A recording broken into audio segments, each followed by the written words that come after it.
Okay, hello everybody, this is Herman Garcia, and this is lecture 7 from our course in time series analysis.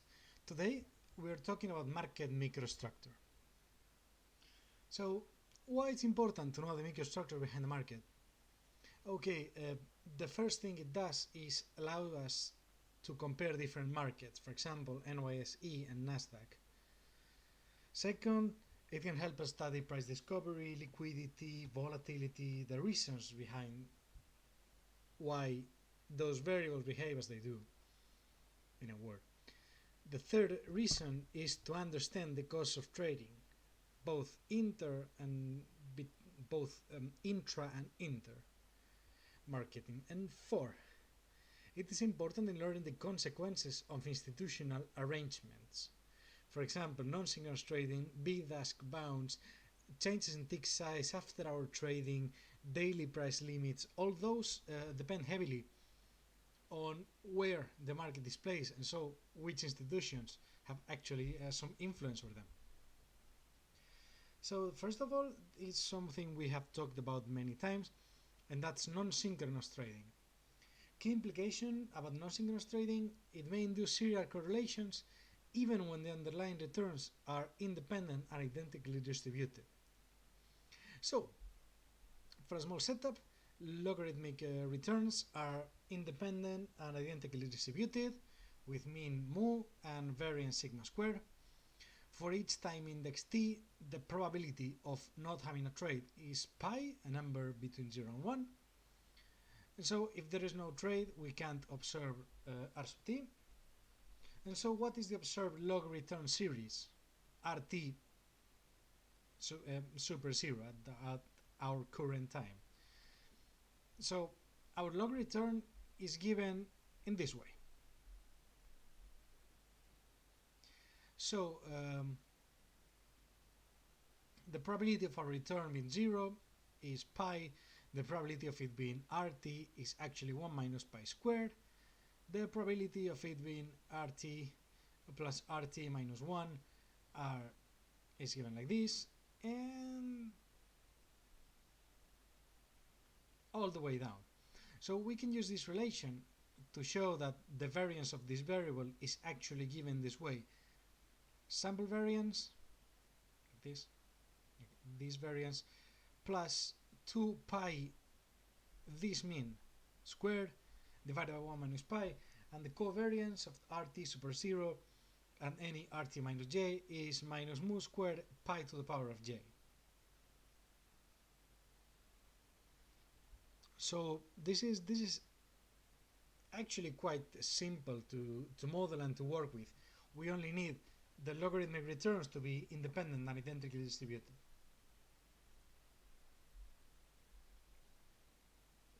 Now, bounces between bid and ask introduce negative lagged serial correlation. I mean, it introduces serial correlation with the previous realization of our returns. For the small setup, we're going to go for the simplest case. This was given by Roll in 1984, and the true price, PT with a star, PA plus PB divided by 2, is unchanged over time. So this happens. Our spread S is defined by price A minus price B, price asked minus price bidded, the bid price. And so P sub t is a true price plus either S divided by 2 or minus S divided by 2 with probability of 1/2 each. And so then we can say that P sub t is the price is the true price plus S divided by 2 times IT, where IT is a binary variable with probability 0.5. And so the variation of price is actually the difference between two binary variables multiplied by S divided by 2. So actually difference is pretty bound, but it's still there. So we have some serial correlation here. So it's important to note that as it is a binary variable, it has mean 0, it has variance 1, and now we can show that the variance of this difference is s squared divided by 2, the covariance is minus s squared divided by 4, and for the rest it's 0. So we actually have serial correlation here in the form of this covariance. The result continues to hold if the true price is a random walk, which is interesting, as long as the shock factor is are independent and identically distributed variables with mean 0.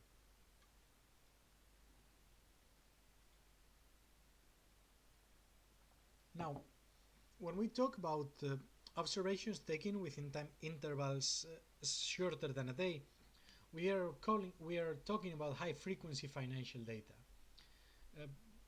Easiest example of this is 1 minute return on index futures or in cash market.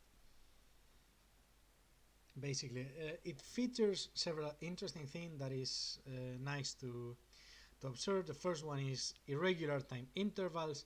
The second one is heavy tails. This is something we have talked extensively about in the lecture 1 and 3. The third one is discrete value, aka the price is it doesn't follow a continuous function, but it's actually a multiple of the tick size. 4, it gives us a very large sample size. Like we can measure every 1 minute, and well, we have 60 times 24, a huge lot of data. Fifth one, multidimensional variables. We can measure price, volume, quotes, and many others. And 6, it follows a diurnal pattern. I mean, we only have data about the time of the day. I don't know if that makes sense. So, for an illustration of this, let's consider the transaction by transaction data of Johnson & Johnson from October 4 to October 15, 2010. There are 418,855 intraday price changes in 11 days. Like this is a lot of data. So for time plot and histogram of intraday price changes, let's see figure 2. The histogram indicates most transactions are actually without price change, which is pretty interesting as well. The number of transactions in 5-minute time intervals, A time plot, B ACF. I will show you figure 3 shortly.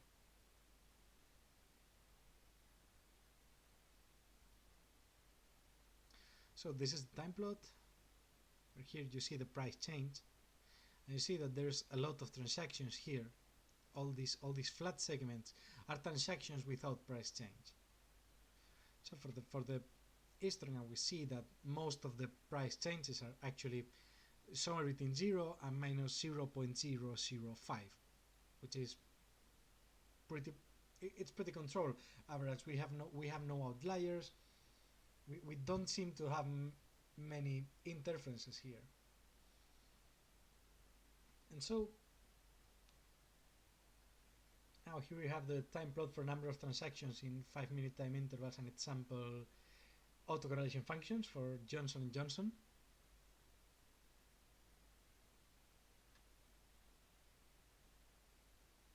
So we can see here that the autocorrelation function come and go with the lag.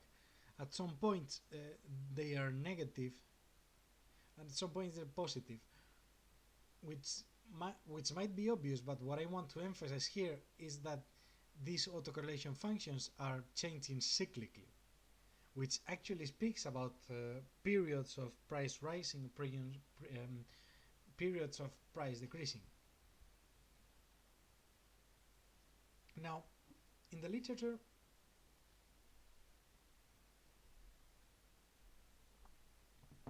what we use mostly are duration models, which are basically autoregressive conditional duration, also called ACD. 2, we use models for price changes, and 3, we use models for bid and ask quotes. Those are the fundamentals mostly. Now we're going to focus on two simple models for modeling the price change.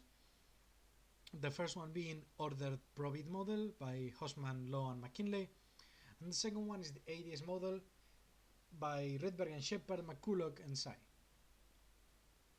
So a simple ADS decomposition, we're going to start with the ADS model, is given in this way. True price is the initial price times a linear combination of as many coefficients as number of transactions in the interval.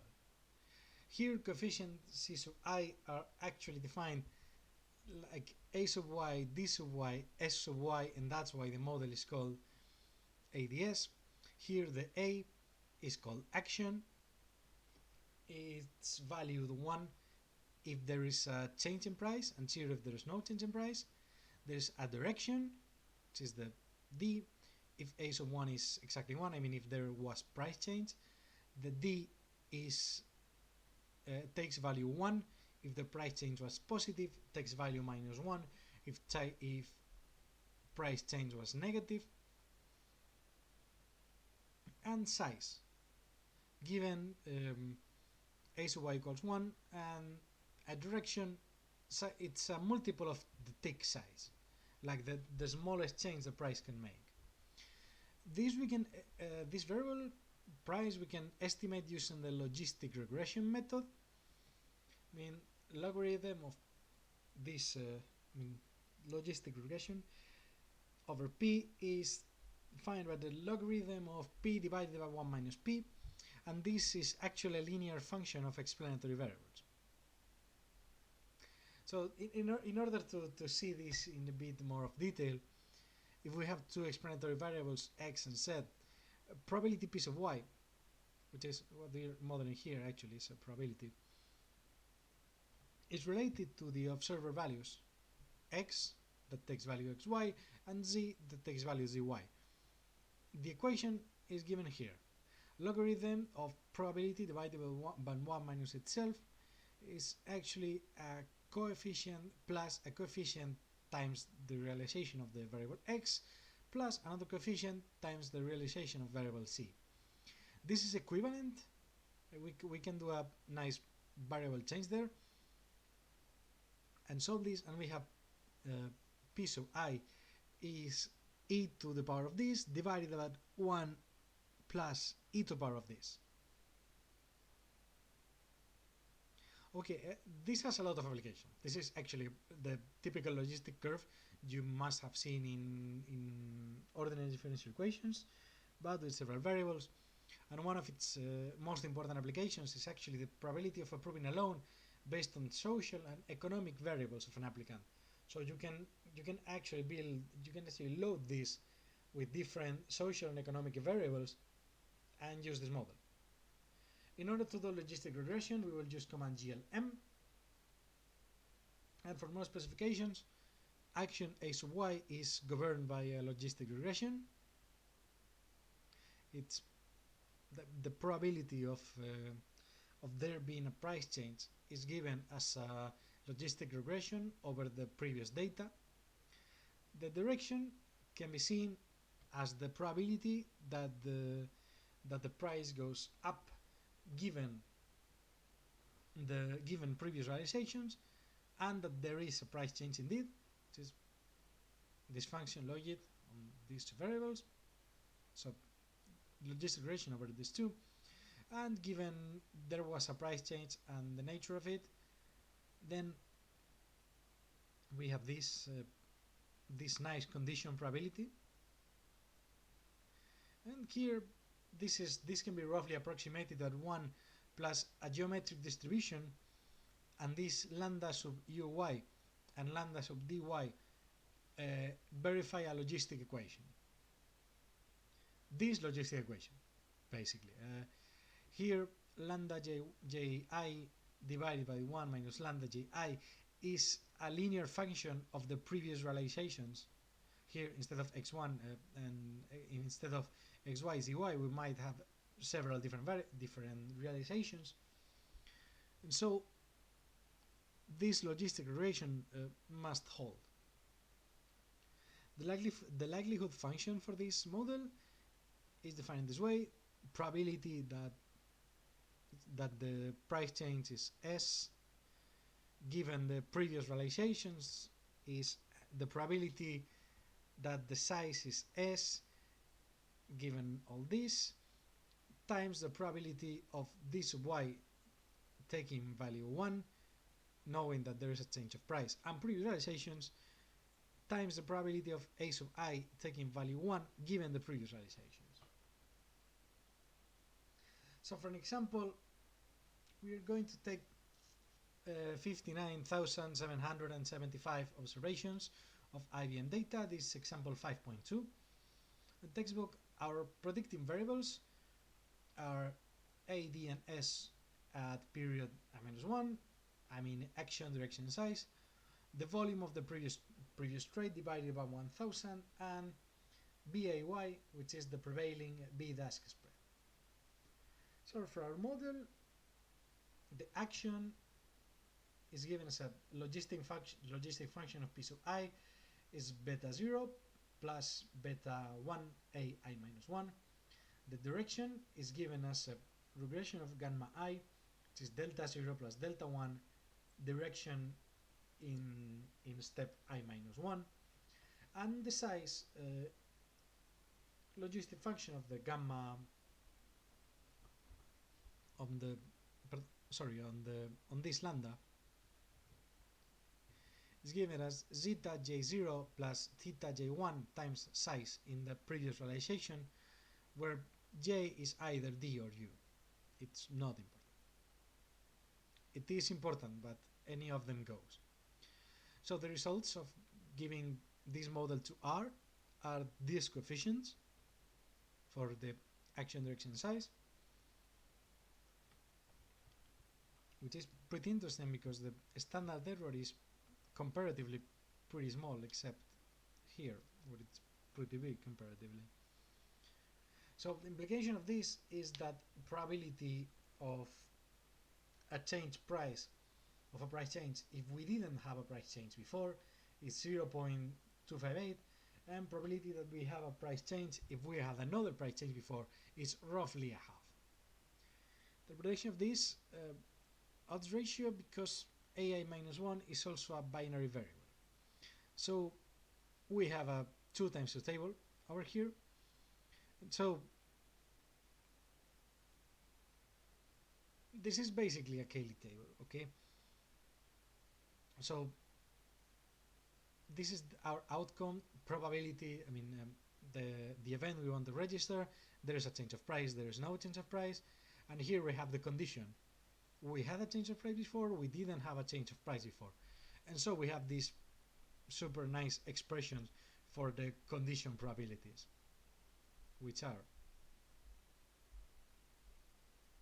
given in this way. And so the odds ratio is row 1 divided by row 2, and then column 1 divided by column 2.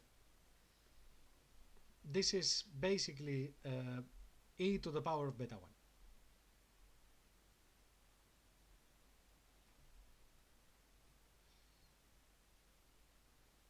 Yeah, that's exactly what it is. And so, regarding the direction of price change, we have that the probabilities of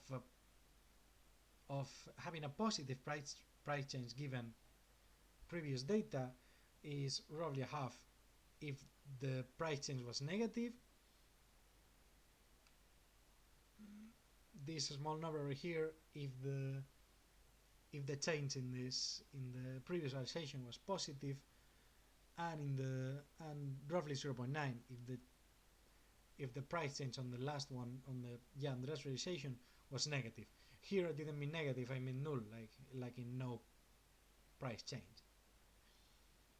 And so we have weak evidence of a price change cluster. So this the size of price change given that we had a positive price change is actually 1 plus some function, logistic function actually on this variable that we saw here. And so this can be modeled in this way. Yeah, just for the record, and if you want to check this yourselves, GLM stands for Generalized Linear Model. And if you take a breath here, what you can see is that we have turned non-linear model into what's the word again? Yeah, what we have done is actually not face non-linear analysis head-on, but we have picked up the proper variables so we can build a model that is as close as linearity as possible, because that makes our work that much easier, really. So now for the ordered Probit model, we're going to let y sub I with an asterisk be the unobservable price change of the asset under study. I mean true price minus previous true price, where, well, virtual price actually. And so the ordered Probit model assumes that this is a continuous random variable with a model that looks a lot like a linear model with these variables. Like here xy doesn't have to be univariate, but it's still a p-dimensional row vector of a previous realization. Beta is a p times 1 parameter vector. The expectation of epsilon y given xy is 0. The variance of epsilon y given xy is sigma 1 squared, and the covariance of this is 0. So independent and almost identically distributed, really. For consideration, the conditional variance sigma y squared is assumed to be a positive function of the explanatory variable. Very important.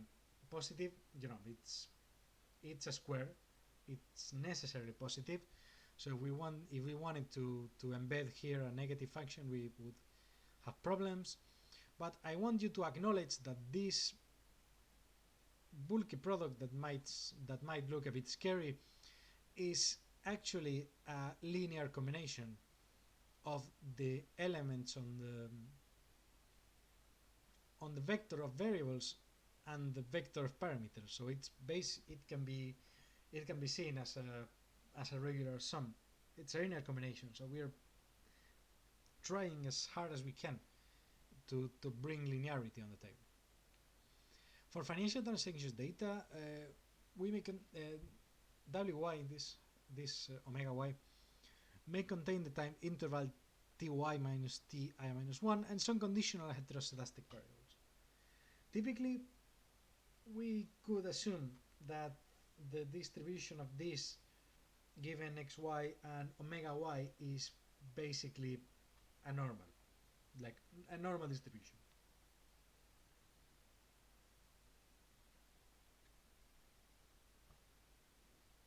Note that it doesn't have to have a mean 0 and standard deviation 1, but it's still normal.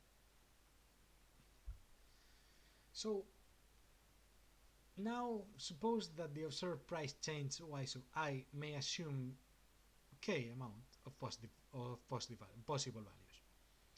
In theory, k could be an infinite number, but countable, like Aleph 0, the cardinal of naturals. However, in practice, this number is finite, and it may involve combining several categories into a single value. So it's really not that big. It's really not overwhelmingly big. We're going to denote the k possible values as S1 to Sk. And so the ordered Probit model postulates the relationship between estimated and calculated mostly as y sub I is equal to S sub j if the true realization of the unobservable price change is between alpha j minus 1 and alpha j, where alpha j minus 1 and alpha j are basically real numbers. Like, they don't even have to be finite. course, these coefficients have to be carefully picked, because otherwise, this we could build this from anything, and it's not exactly the case. So, to give you some more algebra, here we have, if we assume the conditional Gaussian distribution on omega y, we have that the probability of this happening is, well, the probability of our model here being between values alpha j minus 1 and alpha j. And so this can take three different values. First of all, when it's greater, second one, when it's smaller, second one when it's both smaller and greater, and the third one when it's only smaller, and that depends on the values we choose here. Like if j equal to 1, what we have here is actually not any alpha j but alpha 1. If we have j at any point between 2 and k minus 1, we have a value j minus 1 here, and we have a value j here. And if j equals k, this is alpha k minus 1, which is the last value here. And so we can calculate that directly. If we use the cumulative distribution function of the standard normal random variable evaluated at x, we go to the normal distribution table and pick up the corresponding value. It takes these nice values.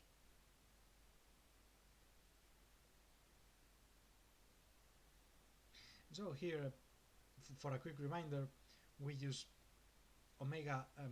sigma of omega to denote that this is a positive function of omega y. Because if we get a negative value here, we have big issues. And so, in order to illustrate here, we have built 5 categories. Namely, we have 4 coefficients a1, a2, a3, a4.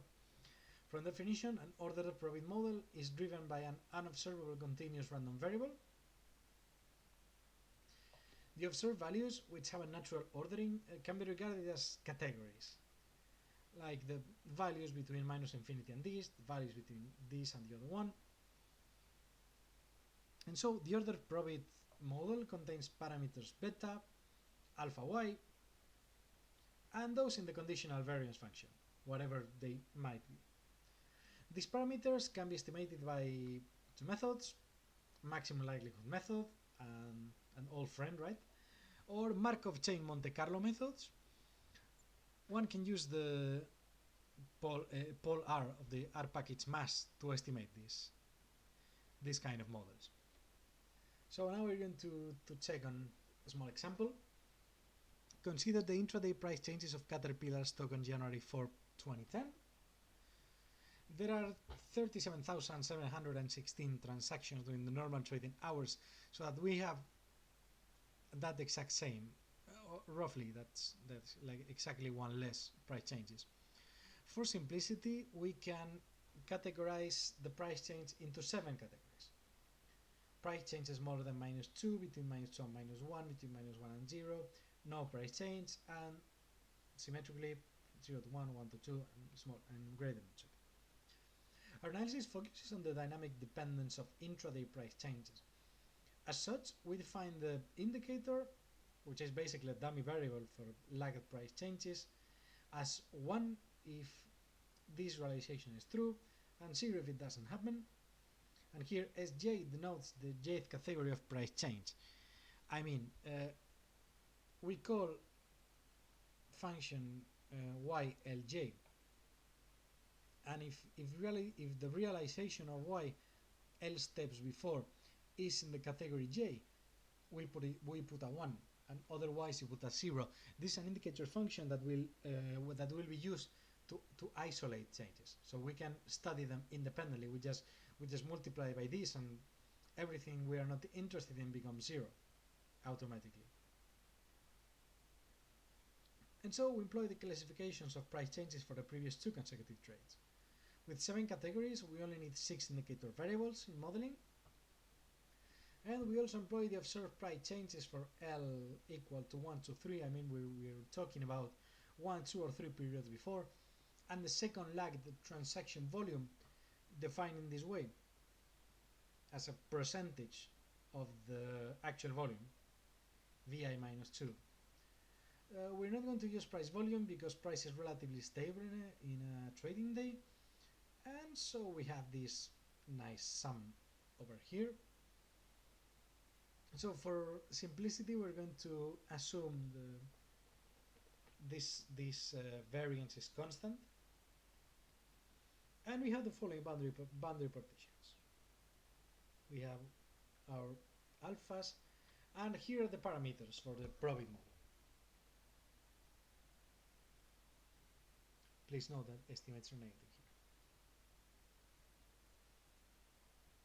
here. And so, as a matter of fact, the model shown is simplified after we have, of course, removed these indicator functions that were not working for us. They are just used to bound when we work with a limited amount of data. For instance, we have included the time duration in the preliminary analysis and decided to drop the variable because its estimate is not statistically significant at the signification level we were using. The significance of the indicator variable shows that there is some dynamic dependence in the intraday price change. The fitted model thus can be used to provide probability forecasts for the next transaction price change. Indeed, the model provides probability for each category of price change at each transaction. This is mostly what we want it to do. It is interesting to study fitted boundary partitions of this model. Firstly, explanatory variables may have non-zero means. The estimates of boundary parameters alpha y are not symmetric with respect to 0. If you look at this, these are not symmetric with respect to 0. Second, the alpha 2 minus alpha 1 is this value, alpha 6 minus alpha 5 is this value. They roughly have the same length. Similarly, however, alpha 3 minus alpha 2 and alpha 5 minus alpha 4 are not the same but very close. These results are consistent with empirical observation that price changes appear to be roughly symmetric with respect to 0.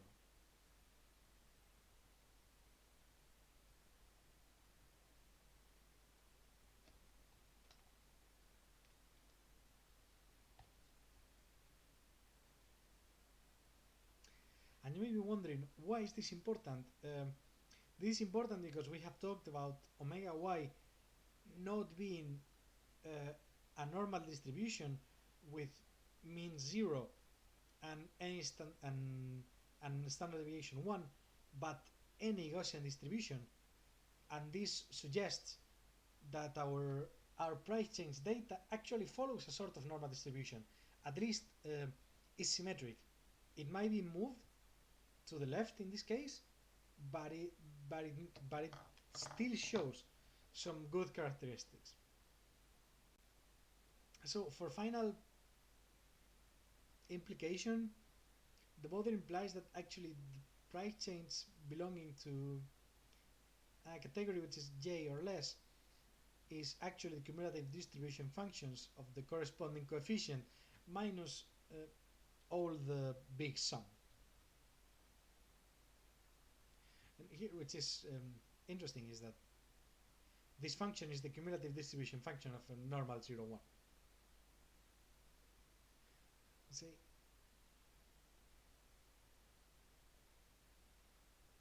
they are not exactly symmetric, but they are roughly symmetric. This is what suggests normal distribution properties. So, for final point, the command POLR allows for predetermined weights to handle heteroscedasticity, but it can't perform simultaneous estimation of volatility and Probit equations. If you want some examples, you can check Psi 2010 for some examples with time-varying variance function. Finally, we only need 6 indicator variables for each lagged value, and that was pretty much it. I hope you stay safe, I hope you stay hydrated. I also hope this airs in time because Canvas sometimes does things.